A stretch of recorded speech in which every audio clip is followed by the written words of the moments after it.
Hello दोस्तों, welcome to the movie diaries. दोस्तों, आज की फिल्म है रेनबो। इस फिल्म का एक और टाइटल है ओसामा। आज की कहानी एक ऐसी लड़की पर आधारित है जो पैदा तो लड़की हुई थी, पर हालातों ने उसे लड़का बनकर जीने के लिए मजबूर कर दिया। कहानी की शुरुआत में हम एक लड़के को देखते हैं। उसका नाम एस्पांडी है। कोई विदेशी गांव में आया था, तो एस्पांडी उससे डॉलर मांग रहा है। बदले में वो उसके सारे मिसफॉर्च्यून दूर कर देगा।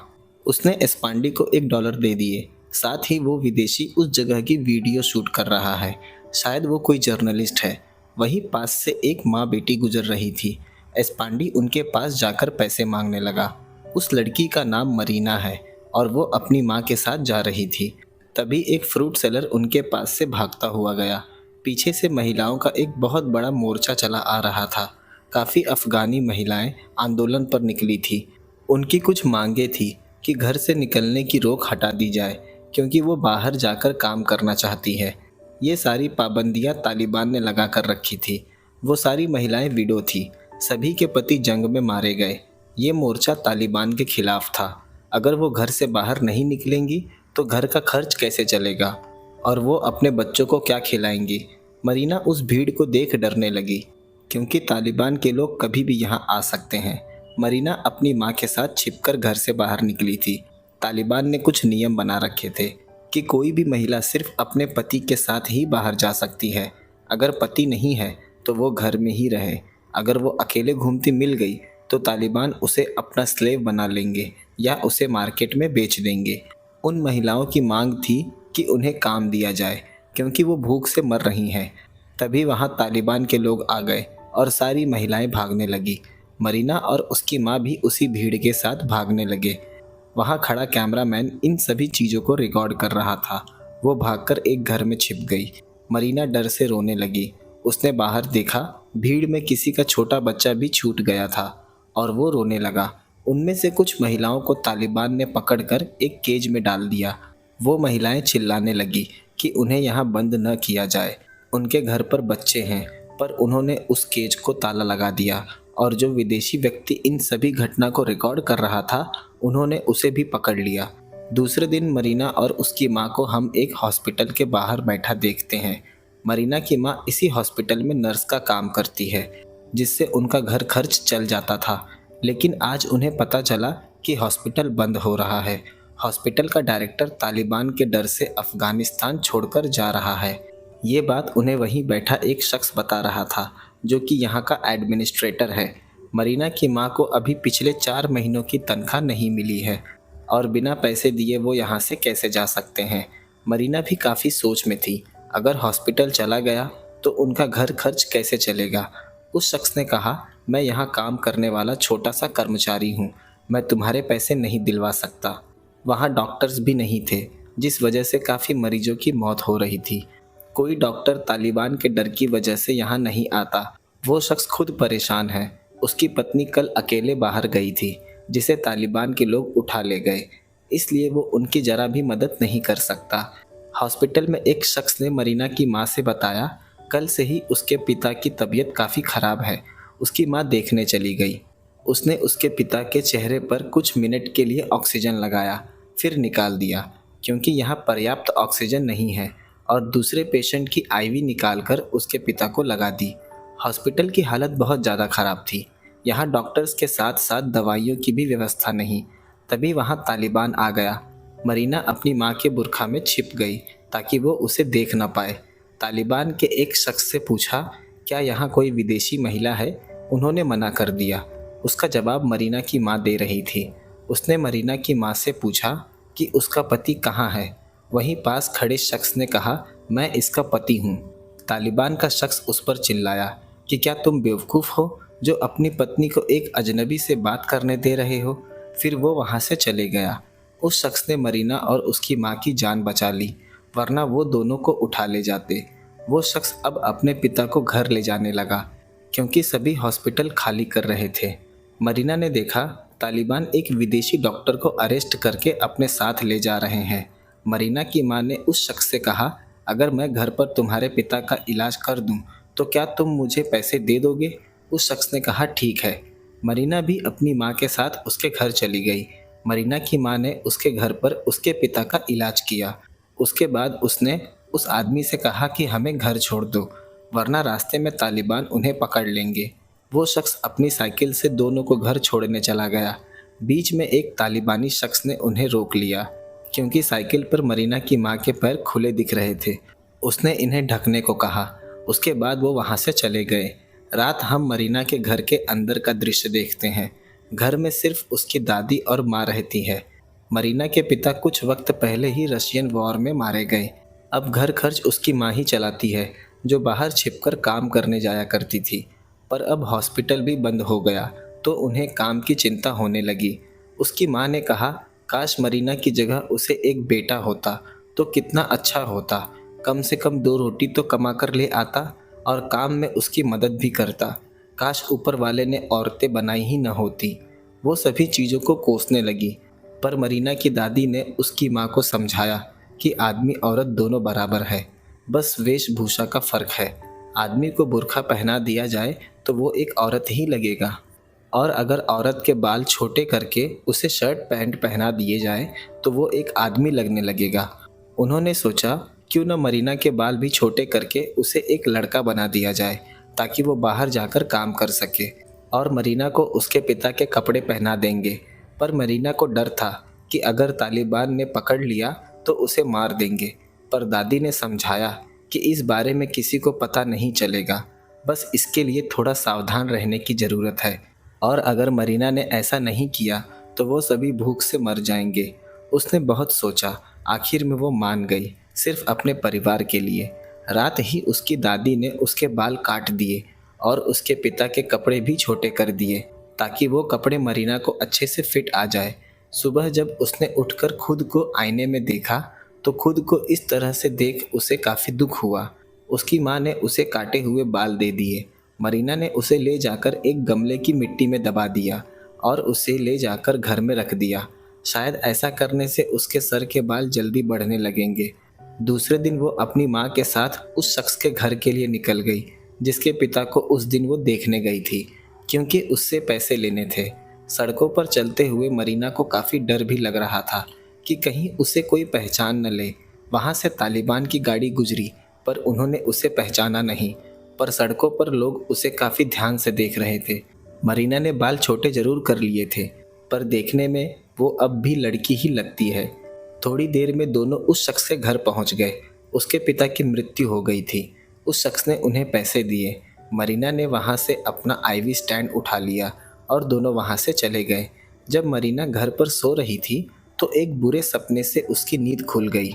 उसने सपने में देखा कि तालिबान को उसकी सच्चाई का पता चल गया। दूसरे दिन जब वो अपनी माँ के साथ बाहर जा रही थी तो उसे बाहर एस्पांडी मिल गया। ये वही लड़का है जो उस दिन उनसे पैसे मांग रहा था। आज वो मरीना को देख पहचान गया। उसने कहा, मुझे पैसे दो, वरना मैं सभी को बता दूंगा कि तुम एक लड़की हो। मरीना उसे पैसे दिए बिना वहाँ से चली गई। दोनों एक शख्स के यहाँ आ गए। उस शख्स का नाम करीम है, जो एक मिल्क वेंडर है। ये शख्स मरीना के पिता के साथ कबूल वॉर में सोवियत के अगेंस्ट लड़ा था और उसके पिता का अच्छा दोस्त भी था। जब मरीना की माँ ने उसे याद दिलाया तो उसे सारी बात याद आ गई। उस शख्स को पता था कि उसकी एक बेटी भी है। मरीना की माँ ने कहा, यही मेरी बेटी है। वो तुरंत दोनों को अंदर ले गया, क्योंकि यहाँ किसी ने उन्हें देख लिया तो मुसीबत खड़ी हो जाएगी। उसने कहा, तुम लोगों का इस तरह से बाहर आना काफ़ी खतरनाक है। उसकी माँ ने बताया कि उनके पास और कोई चारा नहीं था। उनके पास घर पर खाने को कुछ भी नहीं। अगर वो मरीना को यही काम पर रख लेगा तो काफ़ी मेहरबानी होगी। करीम ने कहा, इस दुकान से सिर्फ मेरे भर का ही खर्च निकल पाता है, तो वो इसमें से उन्हें क्या ही दे पाएगा। उसकी माँ ने कहा, उन्हें बस खाने को चाहिए, बाकी और कुछ नहीं। मरीना का पिता उस शख्स का बहुत अच्छा दोस्त था, इसलिए उसने मरीना को अपने यहाँ काम पर रख लिया। उसने उन्हें घर ले जाने के लिए थोड़ा सा मिल्क दे दिया। दूसरे दिन मरीना उसके यहाँ काम पर थी। जब बाहर से तालिबान की गाड़ी गुजरी तो वो काफ़ी डर गई। उस शख्स ने देखा उसके पैरों में लड़कियों की चप्पल है, तो उसने उसे लड़कों की चप्पल दे दी। उस शख्स ने कहा, थोड़ा धीरे और थोड़ा दबी आवाज़ में बात किया करो, वरना किसी को भी तुम पर शक हो सकता है। तभी बाहर एक शख्स प्रेयर के लिए उन्हें बुलाने आया। करीम मरीना को भी अपने साथ लेकर चला गया क्योंकि वो उसे इस तरह से अकेला नहीं छोड़ सकता था। वहाँ सभी पुरुष थे, सिर्फ वो अकेली लड़की थी। जो शख्स उन्हें बुलाने आया था वो ठीक मरीना के पीछे ही बैठा था। शायद से उसे शक है कि मरीना एक लड़का नहीं लड़की है। शाम घर जाते वक्त करीम ने मरीना को ब्रेड और एक वाटरमेलन दिया और कहा कि रात होने से पहले ही घर चली जाओ। मरीना जब बाहर निकली तो वहाँ एक बूढ़ा शख्स था। वो उसे ध्यान से देखने लगा। इस तरह से देखने पर मरीना भी काफ़ी डर गई और तेज़ी से जाने लगी। वो शख्स उसका पीछा करते करते उसके घर के बाहर तक आ गया था। मरीना ने घर का दरवाज़ा बंद कर दिया और अपनी माँ से कहने लगी कि बाहर तालिबान के लोग आ गए। वो काफ़ी डरी हुई थी। वो डरने लगी कि अब वो उसे ज़िंदा नहीं छोड़ेंगे। उसकी माँ ने दरवाज़ा खोलकर देखा, बाहर कोई नहीं था। रात मरीना की माँ उसे ही दोषी ठहराने लगी कि उसके डर ने ही उस शख्स का शक और गहरा कर दिया होगा। मरीना की माँ ने घर पर पड़े सारे फोटोग्राफ्स जला दिए क्योंकि मरीना एक अनाथ बनकर करीम के यहाँ काम करती है। उसका इस दुनिया में कोई नहीं। आज से दुनिया के लिए वो एक लड़का ही है। किसी तरह वो खौफनाक रात गुजरी। दूसरे दिन जब मरीना दुकान पर काम कर रही थी तो फिर वही शख्स दुकान में घुस आया जो कल प्रेयर के लिए उन्हें बुलाने आया था। वो मरीना को अपने साथ चलने के लिए कहने लगा। तभी वहाँ करीम आ गया। उस शख्स को सभी मुल्ला साहिब के नाम से बुलाते हैं। उसने कहा कि इस लड़के को मेरे साथ मदरसे चलना होगा क्योंकि ये अनिवार्य है। करीम ने कहा, ये अनाथ लड़का है, इसे ले जाने की कोई ज़रूरत नहीं। पर उस शख्स ने सुना नहीं और मरीना को अपने साथ लेकर चला गया। वहाँ हम देखते हैं बाकी बच्चों को भी घरों से ज़बरदस्ती निकालकर मदरसे ले जाया जा रहा था। उन लड़कों की भीड़ में एस्पांडी भी था। उसने मरीना को देख लिया। मरीना ने उससे पूछा, हम कहाँ जा रहे हैं? एस्पांडी ने बताया, हम बिन लादेन की जंग में जा रहे हैं। एस्पांडी बिन लादेन से काफ़ी ज़्यादा ही ऑब्सेस्ड मालूम पड़ता है। वहाँ सभी लड़कों ने अपने अपने सर पर सफ़ेद पगड़ी बांध ली। मरीना पहली बार आई थी तो उसे कुछ समझ नहीं आ रहा था। एस्पांडी ने बताया, ये हमें तालिबानी बनाना चाहते हैं। एस्पांडी ने पगड़ी बांधने में मरीना की मदद की। मदरसे यानी कि लड़कों के लिए एक तरह का मिलिट्री ट्रेनिंग स्कूल था। वहाँ एक बूढ़ा शख्स था जो सभी बच्चों को ट्रेनिंग दे रहा था। उसके बाद सभी लड़के वहाँ खेलने लगे और मरीना अकेले खड़ी होकर सभी को देख रही थी। एस्पांडी एक पेड़ पर चढ़ गया। उसने मरीना को भी चढ़ने के लिए कहा। वो किसी तरह चढ़ तो गई पर उसे उतरने में डर लग रहा था। एस्पांडी ने उसे नीचे उतारा। मरीना के पैर में थोड़ी चोट भी आ गई थी। हम देखते हैं मुल्ला साहब उस बूढ़े शख्स से कुछ बता रहा था और वो बार बार मरीना की तरफ इशारा कर रहा था। शायद से वो जानता है कि मरीना लड़की है पर वो इस बात को लेकर पूरी तरह से श्योर नहीं है। वहाँ उन्हें लड़ने से लेकर हथियारों के बारे में सारी जानकारी दी जाती। वहाँ उन्हें गुस्ल के बारे में भी बताया जाता। गुस्ल एक अरबिक वर्ड है। ये एक तरह का अब्लूशन रिचुअल है जो कि फुल बॉडी प्योरीफिकेशन के लिए किया जाता है, जैसे कि पानी से स्नान करना। ये रिचुअल कई मौक़ों पर परफॉर्म किया जाता है, जैसे कि प्रेयर से पहले और सेक्सुअल इंटरकोर्स के बाद। उन्हें बताया जा रहा था जब उनकी शादी होगी तो उन्हें भी इंटरकोर्स के बाद इस तरह से करना है। अभी तो फ़िलहाल उन्हें नॉक्टर्नल एमिशन के बाद इस रिचुअल को परफॉर्म करना है, यानी कि वेट ड्रीम और नाइटफॉल के बाद, क्योंकि उसमें सारे बच्चे नाबालिग थे। वहाँ सभी लड़के टॉवल में थे। मरीना इस अब्लूशन सेशन को पूरी तरह से अवॉइड कर रही थी, इसलिए वो इसे छिपकर देख रही थी। उस बूढ़े शख्स ने मरीना को देख लिया और उसे भी इस अब्लूशन को परफॉर्म करने के लिए कहा। मरीना ने मना किया कि उसके पैरों में चोट लगी है, पर उस शख्स ने कहा इसे तो करना ही होगा। उसने भी अपने कपड़े उतार पानी में डुबकी लगाई। उस शख्स ने कहा, यह लड़का किसी निम्फ की तरह लगता है, यानी कि किसी खूबसूरत लड़की की तरह। एस्पांडी भी डरने लगा कि कहीं उसे मरीना की असलियत का तो पता नहीं लग गया। वहाँ से छूटने के बाद सभी लड़के मरीना के पीछे भागने लगे कि वो एक लड़की है। एस्पांडी ने उन्हें रोक दिया और उन्हें बताया कि ये लड़की नहीं, लड़का ही है। जब सबने उसका नाम पूछा तो एस्पांडी ने बताया इसका नाम ओसामा है। किसी तरह उसने लड़कों को समझाकर वहाँ से भेज दिया। वहाँ से मरीना करीम की दुकान के पास आ गई, पर उसने देखा उसकी दुकान बंद है, पर सुबह जाते वक्त तो खुली थी। उसने पड़ोस के एक शख्स से करीम के बारे में पूछा तो उस शख्स ने बताया करीम तो पाकिस्तान चला गया, उसने बस एक चादर उसके लिए छोड़ दी थी। मरीना को ये सुन काफ़ी दुख हुआ। उसने ये बात अपनी माँ से जाकर बताई। उसकी माँ ने समझाया कि आगे कोई न कोई रास्ता ज़रूर निकल आएगा। शाम पड़ोस में एक शादी थी। मरीना और उसकी माँ वहाँ चले गए। वहाँ नाच गाना चल रहा था। वहाँ जिस महिला की शादी थी उसका पति मौजूद नहीं था। अपनी ही शादी में वो ईरान में जंग लड़ रहा था। उस लड़की की शादी उसकी तस्वीर से करवाई जा रही थी। वहाँ सभी महिलाओं ने नए कपड़े पहन रखे थे। तभी एक बच्चे ने आकर बताया कि बाहर तालिबान के लोग आ गए हैं, क्योंकि तालिबान के अंडर रूल गाना बजाना पूरी तरह से बैन था। सभी महिलाओं ने तुरंत बुर्का पहन लिया और गाने बजाने के सामान को छिपा दिया। जब उन्होंने दरवाजे पर नॉक किया तो उस घर के शख्स ने बताया मेरी माँ की डेथ हो गई है, इसलिए सभी महिलाएं रो रही थी। उन्होंने जाकर देखा तो सभी महिलाएं सच में रो रही थी, ताकि तालिबान को पता न चले कि यहाँ शादी की तैयारी चल रही थी। दूसरे दिन मदरसे में सभी लड़के मरीना को लड़की लड़की कहकर तंग करने लगे, जिस वजह से मरीना रोने लगी और वो एस्पांडी को पुकारने लगी, जो कि वही पास में था। उसने जब मरीना को रोता देखा तो उसके पास आ गया और सभी लड़कों को पीछे हटाया। उसने कहा ये लड़की नहीं है, अगर ये पेड़ पर चढ़ गई तो ये साबित हो जाएगा कि ये लड़का है। उसके कहने पर मरीना पेड़ पर चढ़ गई, पर वो उतर नहीं पा रही थी। वो एस्पांडी को मदद के लिए आवाज़ देने लगी। हम देखते हैं मुल्ला और वो बूढ़ा शख्स वहाँ आ गया। उसने सभी लड़कों को वहाँ से भगाया। शायद अब उन्हें पूरी तरह से कन्फर्म हो गया था कि मरीना एक लड़की है। उन्होंने उसे रस्सी से बांधकर कुएं में लटका दिया। मरीना चिल्लाती रही, पर वहाँ उसकी मदद करने को कोई नहीं था। वो बार बार अपनी माँ को पुकार रही थी। थोड़ी देर बाद उन्होंने उसे कुएं से निकाला। उन्होंने देखा उसके पैरों में ब्लड लगा है। मरीना को मेंस्ट्रुएशन हो रही थी। इससे साफ पता चल गया कि वो लड़की है और उसका सीक्रेट भी सभी के सामने आ गया। ये देख मरीना भागने लगी। सभी बच्चे उसे पकड़ने के लिए उसके पीछे भागे। ये देख एस्पांडी रोने लगा, क्योंकि अब वो मरीना की और मदद नहीं कर सकता। हम देखते हैं मरीना को भी बाकी महिलाओं के साथ तालिबान की जेल में डाल दिया गया। उस जेल में हजारों की संख्या में महिलाएं कैद थी। वहाँ वो विदेशी डॉक्टर भी बंद थी, जिसे वो शुरुआत में हॉस्पिटल से पकड़ कर ले आए थे। मरीना की आंखें नम थी, क्योंकि शायद इस बात की जानकारी उसकी माँ को भी नहीं होगी कि वो इस वक्त कहाँ और कैसी है, क्योंकि सभी के लिए तो मरीना एक अनाथ है। ये सोचकर वो रोने लगी। दूसरे दिन उन्हें सज़ा सुनाने के लिए ले आया गया।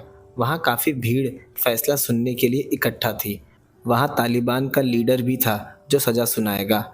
पहले तो उस जर्नलिस्ट को सज़ा सुनाई जाएगी जो तालिबान को अपने कैमरा से स्पाई कर रहा था। उस कैमरा की क्लिप लीडर को दिखाई गई। लीडर ने उस शख्स को मौत की सज़ा सुना दी। उसे गोलियों से भून दिया गया। उसके बाद उस विदेशी महिला को स्टोनिंग की सज़ा सुनाई गई। इल्ज़ाम था कि उसने तालिबान को गालियाँ दी, पर तालिबान ने इसका कोई गवाह नहीं पेश किया। भीड़ में दो शख्स बैठे इसी बारे में सोच रहे थे कि बिना गवाह पेश किए ही उसे सज़ा सुना दी गई। अब सज़ा देने की बारी मरीना की थी। हम देखते हैं वो मदरसे का बूढ़ा शख्स वहाँ आ गया और उसने तालिबान के लीडर से गुजारिश की, इस लड़की से मेरी शादी करवा दो और इसे माफ़ कर दो, वैसे भी ये लड़की अनाथ है। वो बूढ़ा शख्स अपने फ़ायदे के बारे में सोच रहा था। मरीना रोने लगी और उसने कहा कि मुझे इस शख्स के साथ नहीं जाना है। तालिबान के लीडर ने उस बूढ़े शख्स की बात मान ली और मरीना को उस बूढ़े के हाथ में सौंप दिया। वो शख्स उसे अपने गधे गाड़ी पर बिठाकर वहाँ से लेकर चला गया। थोड़ी देर में वो उसे अपने घर लेकर पहुँच गया।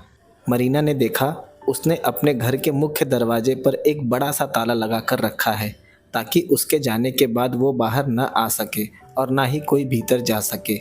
उसने मरीना को घर में छोड़ा और खुद ताला बंद करके वहाँ से चला गया। मरीना ने देखा घर में उसकी पहले से 3 पत्नियां हैं और उसके कई बच्चे भी हैं। उसकी एक पत्नी ने मरीना को रात के लिए तैयार किया, क्योंकि वो वापस आएगा। उस बूढ़े शख्स की किसी भी महिला से शादी नहीं हुई है। वो सभी को इस तरह यहाँ ले आया है। एक महिला को वो रेफ्यूजी कैंप से ले आया था। कोई भी महिला उसके साथ रहना नहीं चाहती, पर वो मजबूर है। एक महिला को तालिबान ने पकड़ लिया था, तो इस बूढ़े शख्स के साथ उसकी शादी करवा दी। उसने मरीना के हाथों में मेहंदी और आंखों में काजल लगाकर उसे तैयार किया। मरीना अपनी किस्मत पर रोने लगी, जैसे लड़की बनकर जन्म लेना ही उसके लिए एक अभिशाप बन गया हो। उन तीनों को भी समझ नहीं आया कि क्या करे। एक बार को वो उसे भगा भी देते, पर दरवाजे पर बाहर से ताला लगा था। रात वो शख्स वापस लौट आया। हम देखते हैं उसने अपनी तीनों पत्नियों के दरवाजे पर बाहर से ताला लगा दिया। वो हर रात यही करता। उसके बाद वो रसोई में गया। मरीना नान पकाने वाले गड्ढे में छिपी थी। वो रो भी रही थी और डर भी रही थी। उस शख्स ने उसे बाहर निकाला और अपने ऊपर वाले कमरे में ले गया। उसने एक लोहे की चैन निकाली जिसमें कई ताले लगे हुए थे। उसने मरीना को खुद के लिए एक ताला चूज करने के लिए कहा। मरीना रोती रही। फिर उसने एक बड़ा सा ताला निकाला और कहा, ये ठीक रहेगा। यहाँ तो हद हो गई थी। एक लड़की अपनी आज़ादी के लिए रो रही है और ये बेवकूफ़ इंसान उसे ताले दिखा रहा था। कहानी के आखिरी दृश्य में हम देखते हैं रात का समय है और वो बूढ़ा शख्स कमरे से निकलकर स्नान कर रहा है। ये वही गुस्ल अब्लूशन रिचुअल था जिसके बारे में उसने मदरसे में बच्चों को बताया था, जो कि सेक्सुअल इंटरकोर्स के बाद किया जाता है। और कहानी इसी दृश्य के साथ ख़त्म हो गई। दोस्तों, इस कहानी की एंडिंग काफ़ी शॉकिंग थी। कहानी की हैप्पी एंडिंग हो सकती थी अगर मरीना किसी तरह वहाँ से भाग जाती, पर ऐसा हो नहीं पाया। दोस्तों, इस कहानी की इंस्पिरेशन सिद्दीक बमराक को एक न्यूज़ स्टोरी से मिली थी। दोस्तों, बमराक इस कहानी के राइटर और डायरेक्टर भी है। जब वो किसी काम के सिलसिले में पाकिस्तान के पेशावर में थे तो उन्हें एक न्यूज़पेपर मिला। उस न्यूज़पेपर में एक अफ़गानी लड़की की स्टोरी छपी थी जो लड़कों का भेष बनाकर स्कूल जाया करती थी, पर उसे तालिबान ने पकड़ लिया। बमराक ने इस फिल्म में काफ़ी सारे एलिमेंट्स अलग अलग स्टोरीज से ली है, जो कि अफ़गान में रहने वाले लोगों ने खुद बताई थी जब वो तालिबान के अंडर रूल थे। बमराक को इस फिल्म के लिए गोल्डन ग्लोब भी मिला था। दोस्तों, कहानी पसंद आई हो तो वीडियो को लाइक, शेयर और चैनल को सब्सक्राइब जरूर कर दें। मिलते हैं अगले वीडियो में एक नए एक्सप्लेनेशन के साथ।